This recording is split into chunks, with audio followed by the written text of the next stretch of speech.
HALT is the acronym for it, but heat, air, light, and time are the things that really degrade oil. So exposing it to the air, the light, and then the time. Obviously, like the longer you wait, the more likely it's going to go rancid. That's a kind of an easy way to remember, like, oh, what should I be doing with this? How should I be storing this olive oil? That's an easy way to remember it. Those just happen to be the same things that make us look old, right? Heat, air, light, and time. Yeah, exactly. I guess it applies to us too.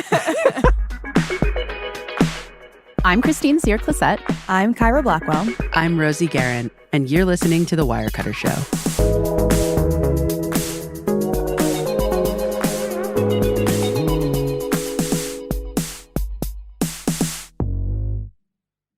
Today, we're talking about olive oils. Yes, I love olive oil. I love olive oil, my favorite too. fats. Especially in the summer, especially on, like, some really fresh veg. Oh, yeah. Ooh, yeah. On a super ripe tomato. Or like when you make your own homemade salad dressing. Mm-hmm. Yeah, that's good. I recently heard this hot take by a food journalist who said if you're going to splurge on anything at the grocery store, it should be oil or vinegar. And I kind of subscribe to that. I like being adventurous with taste testing different olive oils. That's interesting. I've never thought about the thing that I would spend the most on. Like what? Like I think about that with a wardrobe. Like always shoes. Got to get the good shoes. But yeah, I could see that. I have a Olive couple oil, of items butter, butter. These things that are the fats that you cook with. Yeah, I like the idea, but honestly, I'm just going to splurge on like the protein every single time. I'd rather spend my money there, but I get it. Well, given it is prime tomato season, olive oil is the thing that you want in the summertime. We thought this would be a great time to talk about our olive oil review with our writer, Michael Sullivan, who has been on the show before. He's awesome. He is just a wealth of knowledge. He is going to come on with us today and talk about olive oils, the ones we've tasted, the ones we recommend, but also he's going to give us a real schooling on how to shop for olive oil. So if you're out there in the grocery store deciding what you're going to buy, I think you'll be able to walk away from this episode with a lot of really actionable tips on how to get a great bottle. Yeah, and it turns out one of the ways to identify good olive oil is to taste it, and we're going to do a little bit of that as well. That's right. So we're going to take a quick break. When we're back, we'll chat with Michael.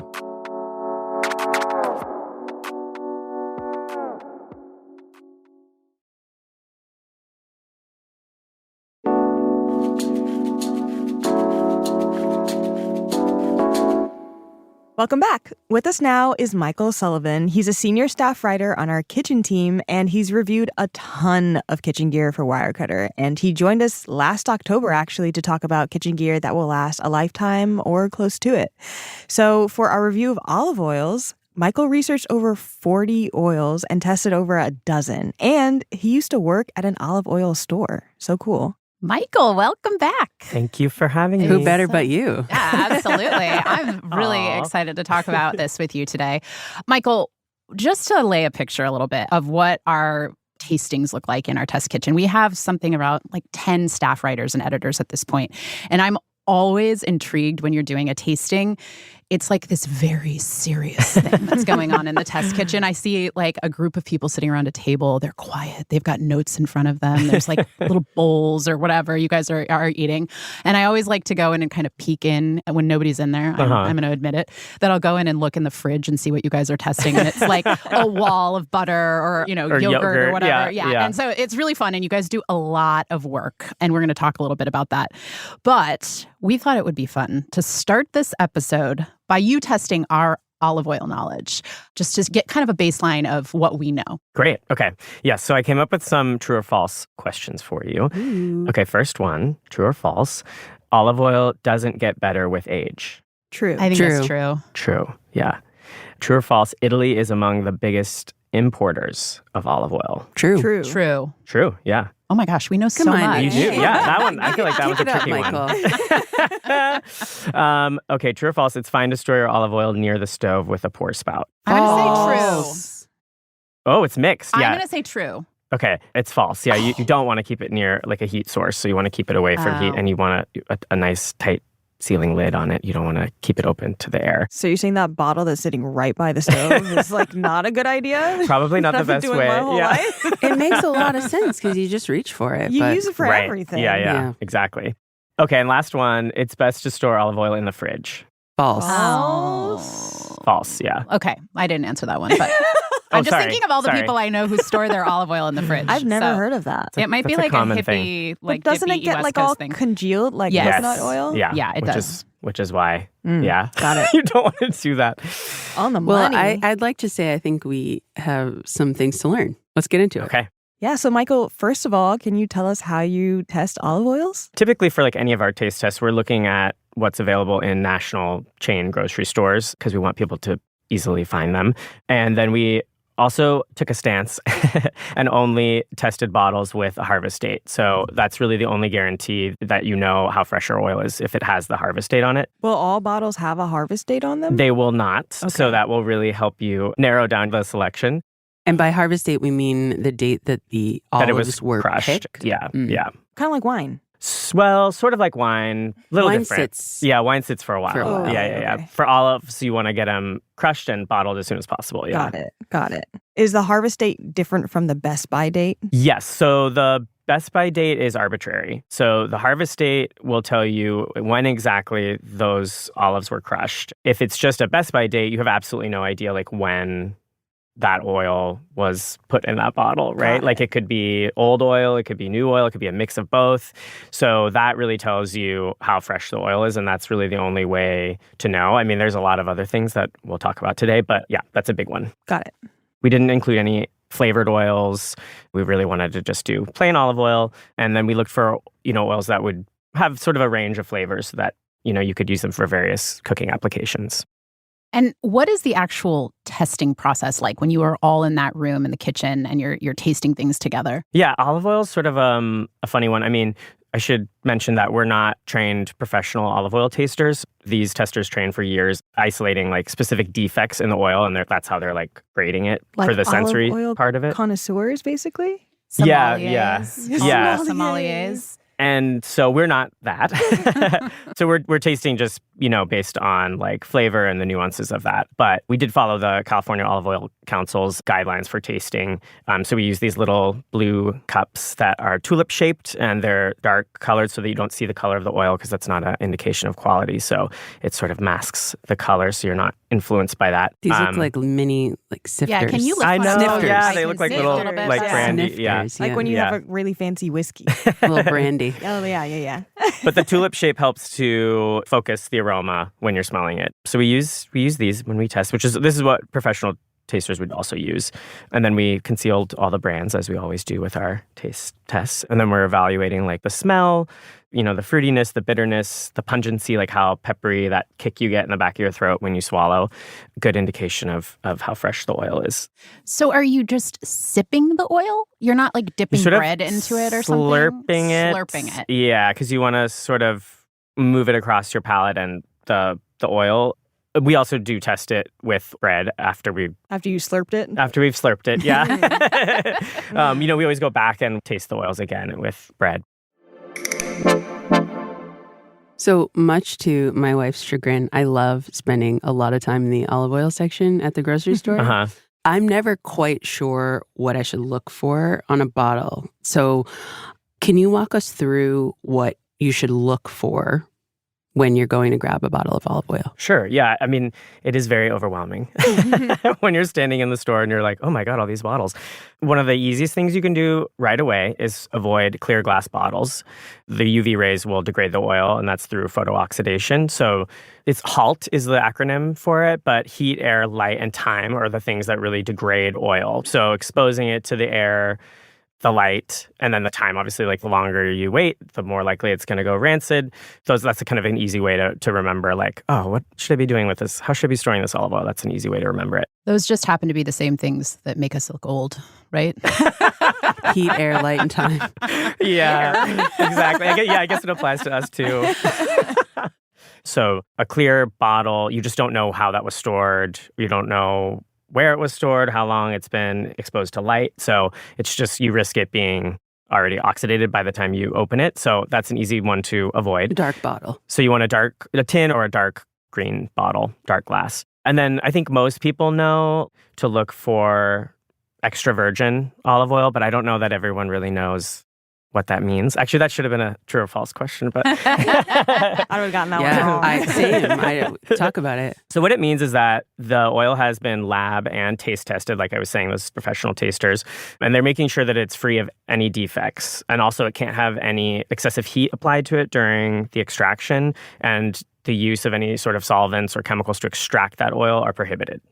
So it's the highest grade. This comes with some caveats, and I think if you bear with me for a minute, I can kind of like dig into this for a minute. Love it. So there's no national or international agreed upon standard for olive oil. So the USDA has their own guidelines, but they're voluntary for producers, which means it's not mandatory. So an oil that's coming in from another country that's coming into the United States at the border, there's no one checking it to be like, randomly checking it to make sure that it is indeed what it says on the label. That grade is what it is, right? Mm-hmm. California has its own laws. Shocking. Yes. So the California Department of Agriculture, CDFA, they have some pretty strict laws. Actually, they're slightly stricter than the USDA. The acidity level has to be lower for the oils that are extra virgin. They're randomly tested by the CDFA. So the producer of olive oil is going to have a random person come and show up, and they're going to test the oil to make sure that it is indeed what it says it is. But California only makes something like 5% of the oil in the U.S. The rest is all imported. So it's like a huge amount of oil that's coming in from elsewhere. So while their guidelines are really strict, it's not that much oil. So this is for olive oil that's made in California? Yes, and specifically for producers that make 5,000 gallons of oil or more. Wow, okay. Yeah. Then when we're talking about oils in Europe, they have the IOC, the International Olive Council, and they are an intergovernmental organization and setting the guidelines kind of for all these different countries, right, in Europe. And all of the European Union countries are part of the IOC, but they are not enforcing the laws for the olive oil. That's up to each of the countries that is a member of the IOC, right? And that's for all of the oils that are sold in Europe. So they're taste tested and they're lab tested. But because the US is not a member of the IOC, there's not really an incentive to like make sure that the best oils are coming our way. So they can export like the dregs? They're sending us their junk. Yeah, I mean, in theory, no, they should not be, right? Yeah. But they how could, do we know? How would we know? Yeah. Right. Now, I should mention, like, the FDA has done random testing. They did about 10 years ago. They were in the DC area, and they grabbed a bunch of bottles of oil from grocery stores and had them lab tested. And they found that adulteration was low, meaning the oils were not cut with seed oils or other types of oil. Okay. They did not do a taste test. So the oils could still be labeled extra virgin, but not be extra virgin, because let's say when it got shipped over here, it was way too hot and it spoiled on the way, but it still says extra virgin on the label. But then you bring it home and you use it, and it's no longer what it says it is. It's a purity versus quality issue. The reason that you do a lab test and a taste test is because the lab test is picking up the acidity level, and then the taste test is picking up all the things you couldn't pick up in a lab, like any defects. Oh, it smells like dirty gym clothes, or it has, it's briny, or it smells like it's waxy. Like they're picking up all the flaws that you wouldn't be able to determine in a test. So they're done in tandem for that reason. If you see extra virgin olive oil on the shelf, what you're saying is that it likely has been processed in a certain way with like low heat. Mm-hmm. It's been lab tested. Mm-hmm. But you may not know the quality of that oil on the shelf that you're seeing in the supermarket, right? Right, which is why I think tasting it is so important. And what's frustrating about that, people are like, well, what's the actionable advice? Like, what do you do? Tasting the oil to make sure that it's not rancid. And if it is, then you can take it back to the retailer and be like, this is rancid, and they'll give you a refund or a store credit. Because you really shouldn't be paying all that money. I mean, olive oil is expensive. It's expensive. You shouldn't be paying all that money if it's not what it says it is on the label. What is rancid oil? How would you describe the flavor of rancid oil? So most often to me, it smells like a box of Crayola crayons. It will smell waxy. It'll have just sort of a stale nut smell to it and flavor. It could also be like slightly fermented. It might have like a briny or like sour kind of quality to it sometimes. But I find it, for me anyway, it's like more often, like when I worked in an olive oil store, it was more that it had that waxy quality. An old oil will also sort of cling to your mouth. It'll stick to the walls of your mouth, and it's kind of it's gross. But like a fresh oil is actually like quite clean, which is kind of surprising. I think most people will be like, you're drinking fat, but it actually, when you swallow it, it is like a very like kind of refreshing, like clean, doesn't have that same effect when you taste it. We'll see about that when we taste it. Yeah. When you're looking at the harvest date, is there a time period that you would recommend? So what's the window? Yeah, so generally in the northern hemisphere, it's the fall and winter harvest, and then the southern hemisphere will be spring and summer. So you're looking for the previous harvest date from whatever time you're in. So if we're in July of 2025 right now, you're going to be looking for October, November of 2024. Got it. If it's an oil from the northern hemisphere. And if it goes beyond that, maybe it's from 2 seasons ago. Is that too far back? You want to use it up within 2 years of the harvest date is a good rule of thumb. And then once you open it, you want to try to use it up within 2 to 3 months. Okay. So I know big families can buy those big 3-liter tins and they can use it up in 2 to 3 months, and that's great. But if you can't do that, like, don't be buying these giant bottles if you can't use it up within, really? Well, because remember, olive oil does not get better with age. Yeah, I Right. guess that's true. But So it's even better if you buy in bulk and you don't open them, it's still like not Well, great. as long as you're in that sort of that 2-year window. Yeah. Right. But generally, buy smaller if you can't use it up within that window once you open it. So here's the big question. How much does country of origin matter? I feel like there's so much debate, like Italy is the best, Greece is the best, Spanish is the best. I mean, does it break down like that, or does it really even matter? I don't like to discriminate based on like a region. I really encourage people to try just all kinds of olive oil from all over and see what they like. It's like wine in a lot of ways. It doesn't age like wine, but there are so many nuances and flavors, and there's so many cultivars of olives that can be made, and they are in certain regions versus others. And so to limit yourself to like one region, I think, is doing yourself a disservice. I think it's really fun. And because it's such a pantry staple, like you're using olive oil, or at least I am, all the time, that it's really easy to just buy whatever and try different stuff and see what you like. And eventually you'll kind of figure out like, oh, I really like this type of oil, or, I like it really bold and grassy and peppery, or maybe you like it more like fruity and a little more mellow, with a subtle pepperiness. So you'll sort of, by tasting a bunch of them, you'll discover what you like. The important thing, country aside, you really want to look for on the label, it should say product of whatever the country is, because that means that the olive oil was from that country, right? If it says imported from or packed in, that just means that the oil was bottled there, right? And so you know how earlier, the true or false question, Italy is one of the biggest importers. That's because they're also exporting it, but it's bottled in Italy. But it'll say imported from Italy. But if you look on the back of it should say like where the olives are actually from. It's not bad that the olives are from this other place, but I think it's just like it's a little bit of like marketing saying, yeah. Is there any benefit of trying to assure that you're getting something that's quote unquote single origin, like where all of the olives are from one place?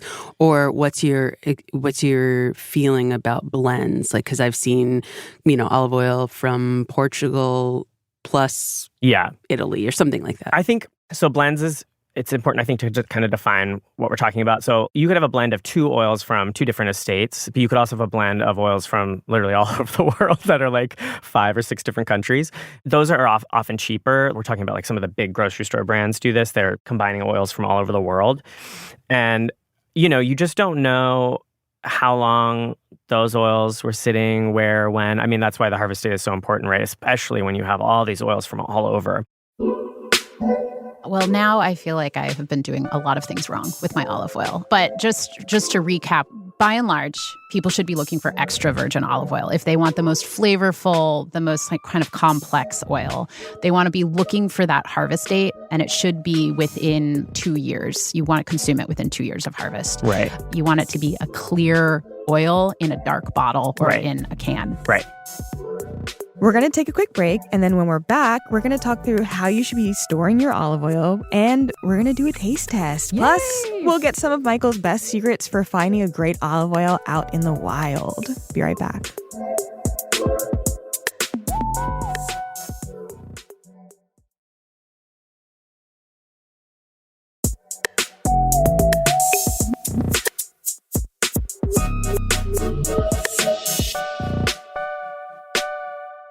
Welcome back.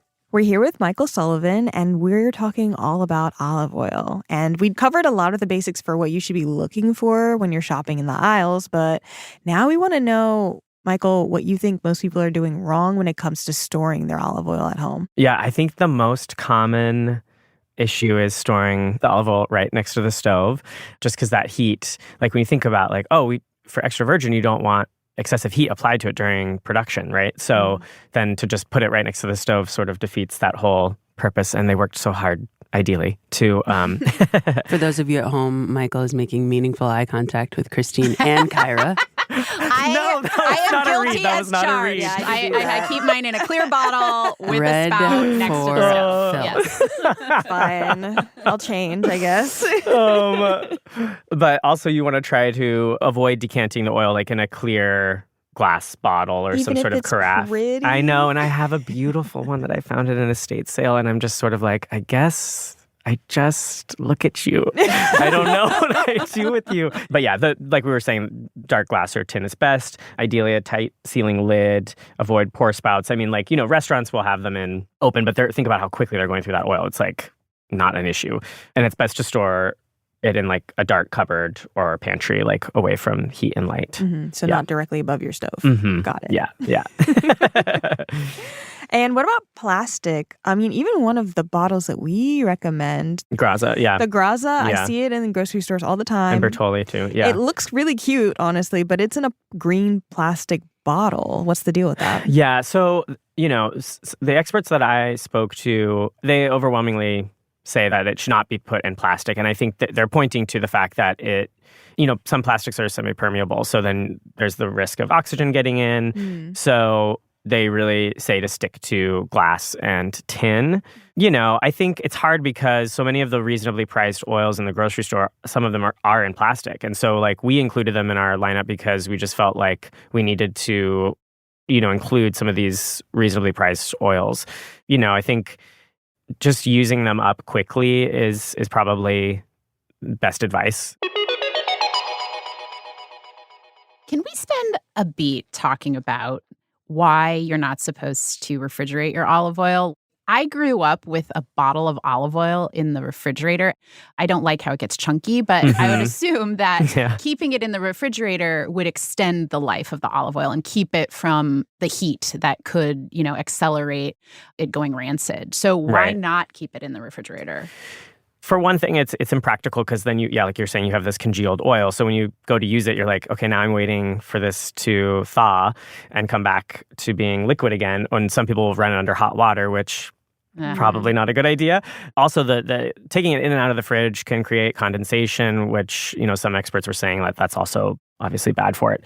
So you just want to keep it in a cupboard at room temperature. The fridge thing, don't bother.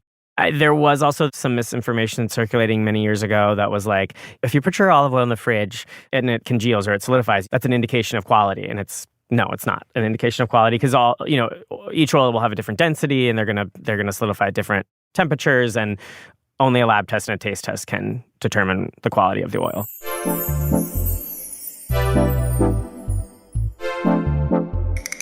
What's the most surprising thing that you found during your testing? I think when we made the decision to only include oils that have a harvest date, I thought there would be fewer than there actually were at the grocery store. And some of the big brands like Bertolli is one of them that I was actually really surprised by. Which is one of our picks, right? Which is one of our picks, yeah. I mean, that's surprising to me. Like, we tasted all these sort of fancier oils, what I would consider more expensive, fancier oils. But Bertolli did well against these other oils, right? Yeah, it did, which was surprising, But it has that bold, peppery, really grassy flavor to it, which was appealing.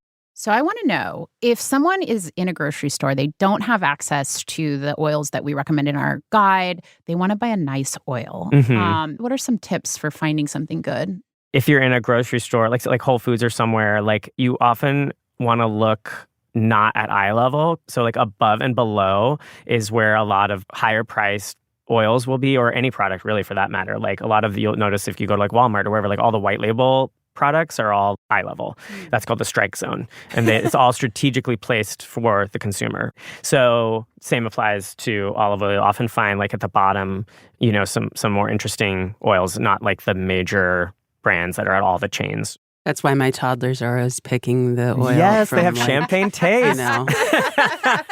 But yeah, that's like a good thing. You can also look online too if you don't have a specialty food store. A lot of specialty food stores, if you have one in your area, will have maybe a better selection. If you live in an area where you don't have access to stores like that, you could go online and just do a little bit of research. A producer that's very transparent online and like shares their lab results. Wow, that's like they're not hiding anything, right? So I think that's a good indication of a quality producer. What's your favorite mail order brand? Give us the inside scoop. So one of my favorites is Fat Gold, and they're actually based in California. They're moderately priced. It's just like reliably good, and it's so flavorful and robust, and it's one of my faves. And we'll actually be trying some today. So Ooh, I'm very excited. Fat Gold. Okay, Michael, you brought some oils for us to try. Okay. Let's do it. Let's taste test. Unfortunately, the process is to swirl, sniff, slurp, and then swallow. Great. Yes. Which is just horrifying. Horrifying to do on air. So this is number 1. Yes, this is number 1. So first hold it in your hand, and there's like a little lid for these sometimes, or you could just use your hand. You just want to like swirl it in your hand and just sort of like warm the oil a little bit. Just makes it easier to smell. And then this is quite a picture. We are holding these little tulip glasses and swirling them with our palms over the tops. And then it smell smells it. delicious. And then you knock your nose. You don't like You don't like the smell? I love the smell. I I feel like heaven. I'm in Italy. It just smells like grassy. It smells, very grassy. grassy. Yeah. I feel like I'm at a farm. It's ooh. All right. Yeah. Sniff it. So when you slurp it, you just slurp it and slurp it across your. Be noisy.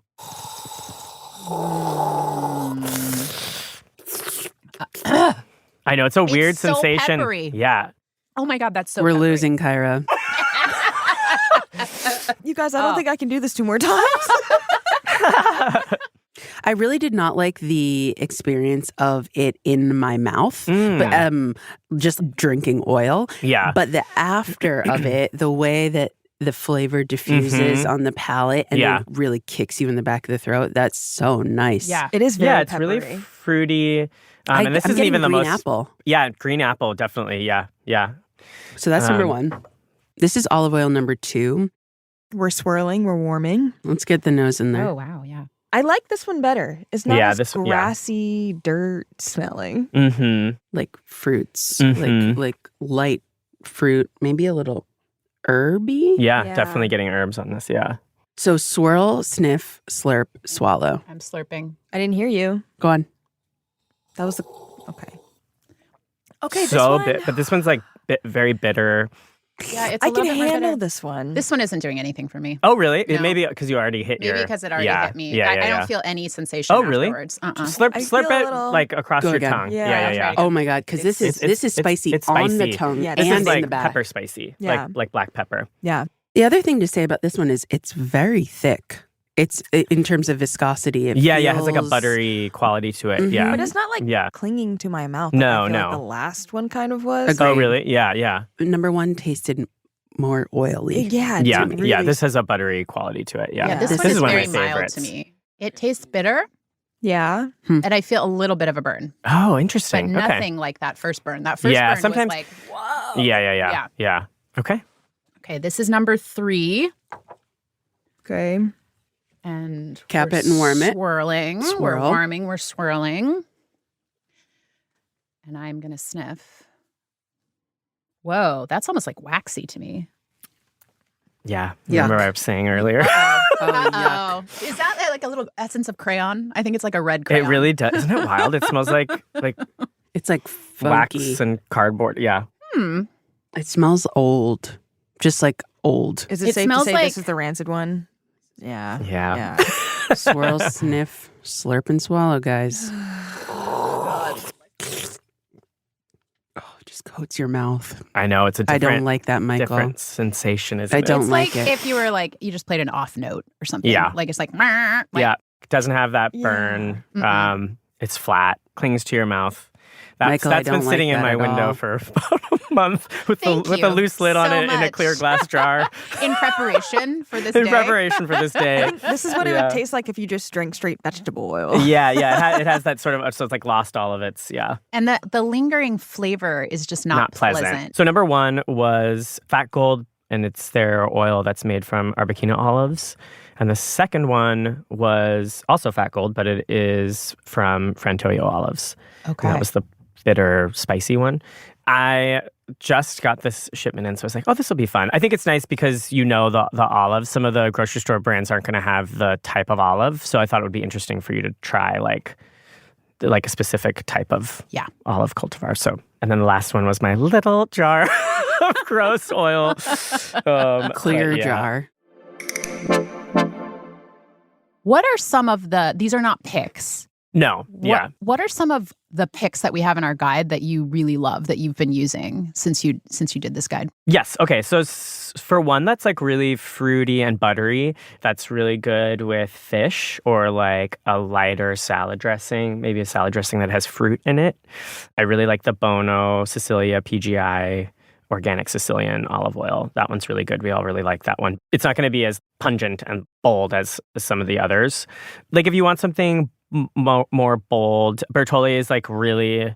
We tested the rich taste one. That's what they call it, the rich taste. So it's just like the bold, peppery. So there's a blend of a bunch of olives, but that's like going to be the more like grassy, bold one. But yeah, those are like the two extremes ends of the spectrum. Mm-hmm. Okay. And then also the Graza, that one's also going to be a little more bold and peppery. Yeah. Love it. Michael, what's the last thing you've recently bought that you've really loved? Oh. So this is kind of nerdy, so I do a lot of sewing, but I just bought these antique buttons.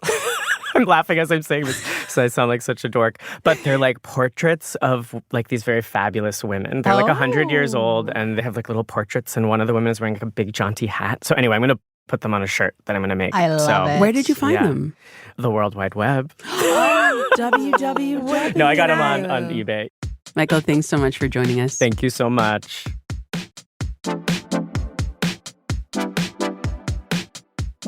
Another great episode with Michael Sullivan. I mean, when are we going to have him back again? He's so great. Yeah, he better not bring any more olive oil around me. Yeah, to be fair, we don't want to drink any more of his olive oil. No. Lovely man. Lovely man. Please don't ever make me do that again, y'all. What are you all taking away from this episode? Well, I truly feel that I have now the olive oil walk of shame to do on this show, where I need to admit that I've been keeping my olive oil in a clear bottle with a spout near the stove because it's super convenient. And I guess I'm going to have to stop doing that when I get home. For shame. Yes, for shame. For shame. And I think because of the way I've been storing my oil, I will taste it when I get home to make sure it hasn't gone rancid. Wow. You're brave. Yeah. Yeah. I'm just going to assume that my olive oil is bad and I'm just going to buy a new one. No need to taste it. What are you going to get? I think I'm going to get the Bertolli because I've definitely seen that in every grocery store I've ever been to. So very accessible. I think I've decided that I'm not going to be an olive oil person. I'm happy with whatever works and is cheap. I feel like this conversation validated the fact that I am an olive oil person and will continue to be. Mm-hmm. I'm taking away that extra virgin is king of the hill. That's what you look for, the designation you look for when you know you want to have something that is that real authentic olive taste. Mm-hmm. And then the other thing to look for on the bottle, harvest date. Yeah. Really trying to ensure that you see a harvest date and that it's within 2 years that you're consuming it from harvest date. And not to be confused with the best by date. Right. Not to be confused with the best by date. And older is not better here. Older is not better. We're not aging like fine wine. No. If you want to find out more about Michael's reporting, you can check out our show notes and our website. That's it for us. Thanks so much for listening. Bye. Bye. The Wirecutter Show is executive produced by Rosie Guerin and produced by Abigail Keel. Engineering support from Maddie Mazziello and Nick Pittman. Today's episode was mixed by Katherine Anderson. Original music by Dan Powell, Marian Lozano, Alicia Ba-Itup, and Diane Wong. Wirecutter's deputy publisher is Cliff Levy. Ben Fruman is Wirecutter's editor-in-chief. I'm Christine Cyr-Clisette. I'm Kyra Blackwell. And I'm Rosie Guerin. Thanks for listening.